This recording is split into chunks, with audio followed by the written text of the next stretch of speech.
Hey, coucou! Vous avez vu? Je suis le nez dans la fougère. Mais non, c'est du thym. Allez, aujourd'hui, on parle du thym.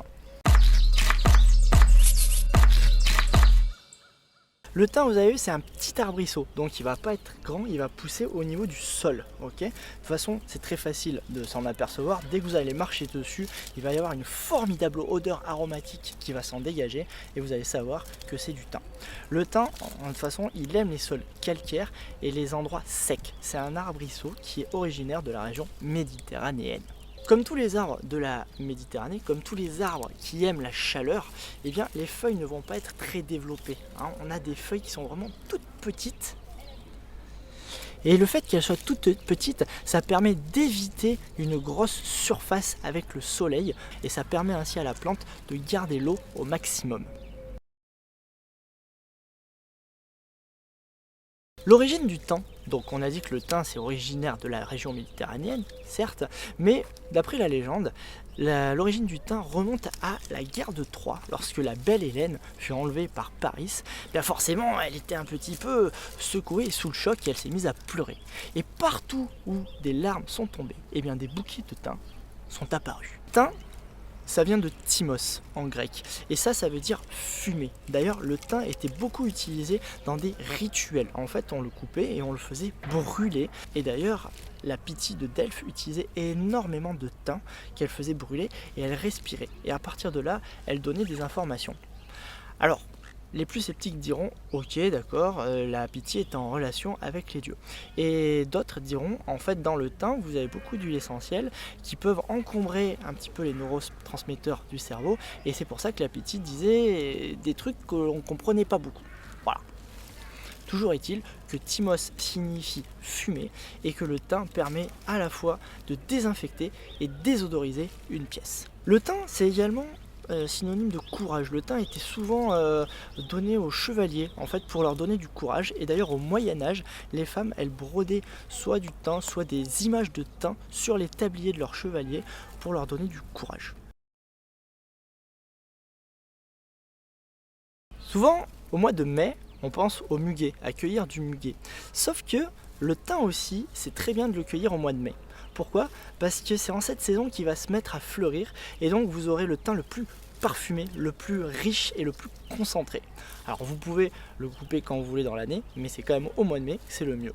Le thym, on va bien sûr s'en servir une fois qu'il est séché. Donc on le coupe, on va l'étaler et on va le laisser au soleil pendant un mois pour récupérer à ce moment-là des feuilles sèches. L'idéal c'est de prendre votre bouquet et de le suspendre à l'envers.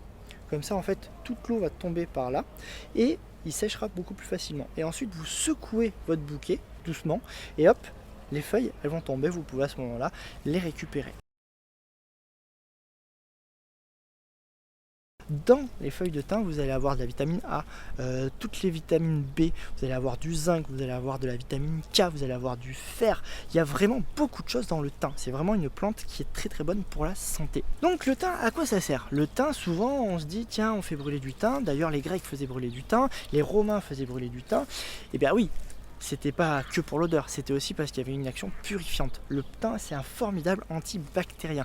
Et le fait de le faire brûler, ça va assainir une pièce. Ça va l'assainir, ça va chasser les mauvaises odeurs et ça va également l'assainir d'un point de vue bactérien.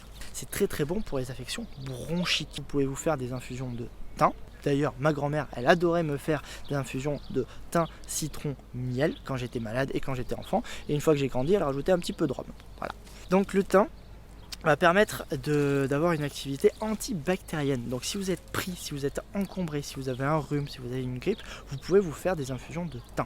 Le fait de rajouter du miel, ça va permettre déjà d'apporter du goût et puis également d'adoucir, de calmer l'inflammation qu'il y a au niveau du tractus, au niveau de la sphère ORL. Le thym a également des propriétés antispasmodiques, donc ça va calmer tout ce qui est spasme. Lorsqu'il y a une petite oppression comme ça respiratoire, lorsque vous avez des quintes de toux, lorsque vous avez une toux asthmatiforme, eh bien le thym va permettre de calmer ça en plus de son action antibactérienne. Le thym, ça a également des propriétés digestives, donc ça permet également de stimuler la digestion et d'avoir une action au niveau hépatique. Ça permet également donc de soulager le foie. on n'utilise pas le thym au long cours parce que sinon il y a un effet inverse et ça encombre le foie. Dernière indication du thym, on peut également s'en servir pour la sphère bucco-dentaire. Donc vous avez une petite gingivite, une petite carie, un petit abcès, vous pouvez prendre du thym, hop, que vous pouvez aller presser bien sûr comme ça ou mâchouiller. Ou sinon, encore plus simple, on peut utiliser les huiles essentielles de thym. Le thym, c'est une plante, et comme toutes les autres plantes, on ne va pas les utiliser sur du long cours. On va utiliser ça pendant 1 mois, allez, grand maximum 2 mois, mais pas plus. Il y a de la vitamine K dedans, et donc vitamine K, il y a des médicaments qui s'appellent AVK, antivitamine K, donc c'est pour tout ce qui est coagulation. Donc on va éviter de prendre trop de thym quand on est sous médicament AVK. Petite parenthèse.